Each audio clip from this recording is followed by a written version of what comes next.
The flow of federal monies to the states gives the federal government the ability to intervene in activities reserved to the states under the Constitution. What would you do to uphold the Constitution?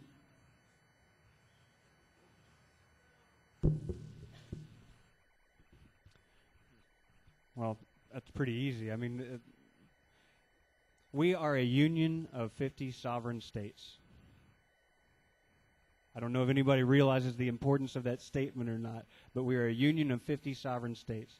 The federal government is supposed to be limited and small, and any other powers not explicitly in the Constitution belong to the states, and the states should have the rights to control their own stuff.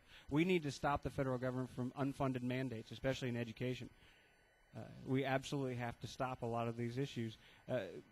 All of the strings that come attached from the federal government are never worth the price we pay for it. So I think that one of the solutions we need to do, and one of the things we can do to transition things out of the federal government back to the states where they belong, is we need the Congress, or legislators, to work with the governors and work with the state legislatures. I don't see that happening a lot. Sometimes we do. Every once in a while we do. But for the most part, everything's going the wrong direction, where everything is getting pushed back up. We need more local government. And it's beholden upon us as citizens to get involved in our local government and make sure that they're taking care of their responsibilities locally, not having massive debt, getting involved with your school boards, your chamber, your city councils, and then getting involved in state government. Make sure that they're not overloading you with debt and overloading you with property taxes, not spending money they don't have. We have 35 states right now. They're going into bankruptcy. And they're expecting a bailout from the federal government, and that means us. When we're not bankrupt, the states that aren't bankrupt, guess who's paying for those bankruptcies? It's us.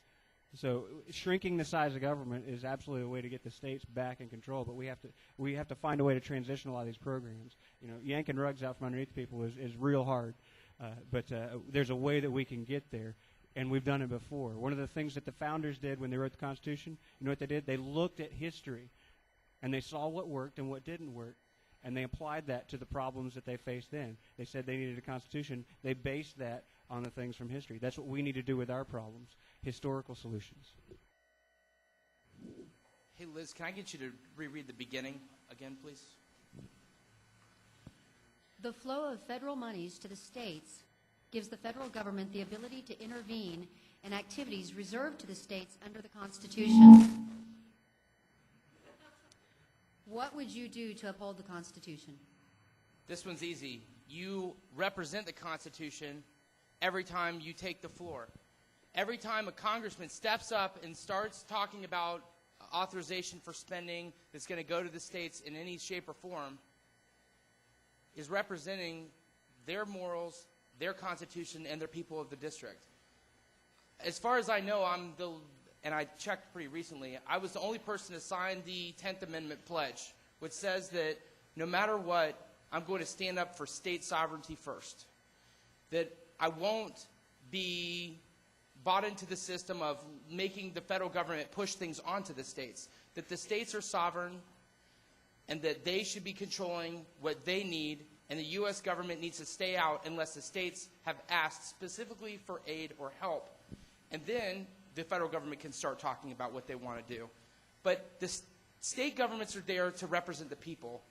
The U.S. government is there to help the states when states can't get something accomplished, right? You can't just have the U.S. government push their belief system onto the states. It just doesn't work. Our founding fathers knew that. That's why we set up the Constitution the way we did, and that's why when George Mason put the Bill of Rights in place, the 10th Amendment was left there so that we said, you know what?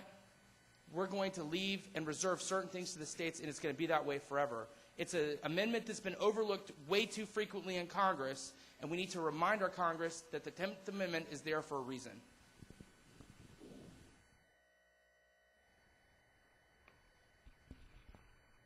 We have to reduce the taxes collected from the states that go to the federal government. We currently have an inefficient system where the federal government collects money from the states and then decides, well, we'll give you back a portion of what you've given us. We will give it back.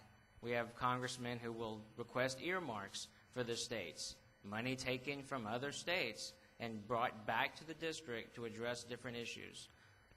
We have to have people that will be bold enough to stand up and say this is wrong. We have to cut funding for these agencies. You have to say that you have to stop collecting taxes from the states and returning it. Collecting taxes from the states and then returning it inefficiently back to them, such as highway funding. There's all sorts of other funding where this occurs.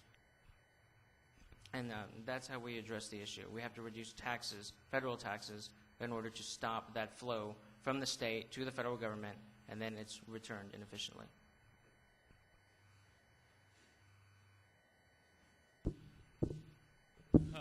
I think when we look back, the issue of states' rights may well be the greatest legacy the Tea Party movement leaves on this country. There is a newfound awareness of our rights, of local control, newfound awareness of the mandates and the string. The problem is the federal government is addicted to control, and the states are addicted to the money. Addicted.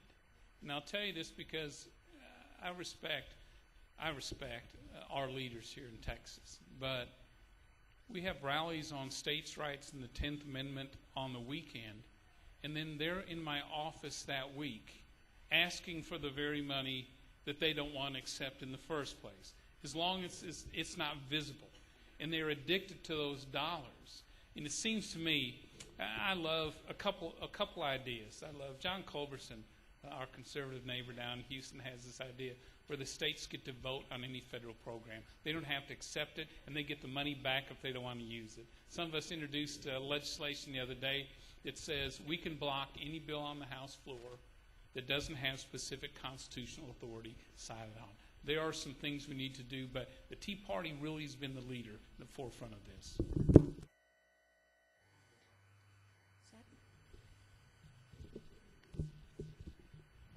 The real long-term problem we have is education, educating people that we don't, how to be good stewards of the society. Part of that comes from church, comes from religion or faith. The founders believed that as well. The states' rights agenda is one of the things that you have to be careful with.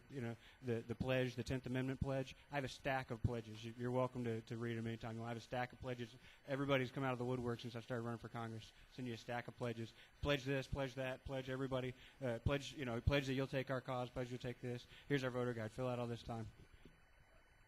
The only pledge that counts is the pledge to support and defend the Constitution. The 10th Amendment pledge is redundant. If you're supporting and defending the Constitution, you're supporting the 10th Amendment, the whole Constitution, not just pieces, not just parts.